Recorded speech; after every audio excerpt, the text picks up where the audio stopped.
Kiste zu dünn oder zu flexibel ist, kann sie sich auch ungewollt verformen. Es lohnt sich also ein bisschen zu experimentieren und vorsichtig vorzugehen.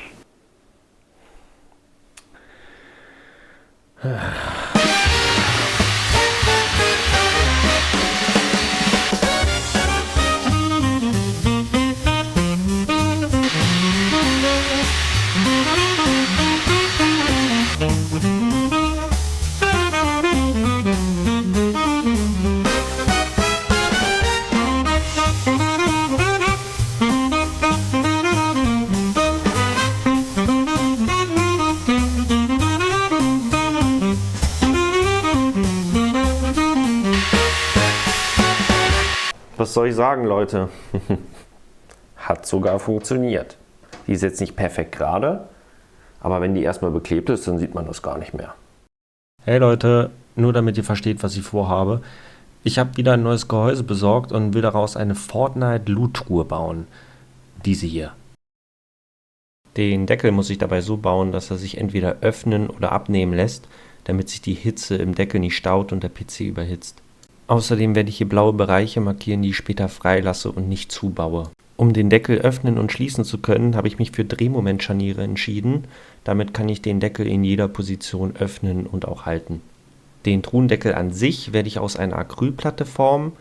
Dadurch wird das nicht zu schwer und ist immer noch stabil genug. Die Verkleidung der Kiste werde ich aus Styrodur bauen. Das ist günstig, leicht zu bearbeiten und es nimmt die Wärme auch nicht gut auf. Ist also auch ideal geeignet. Das reicht jetzt aber auch mit den Erklärungen. Legen wir los.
So, das ist das Zwischenergebnis. Sieht bisher gar nicht so schlecht aus. Jetzt muss das alles nochmal runter, damit ich die Struktur aufbringen kann.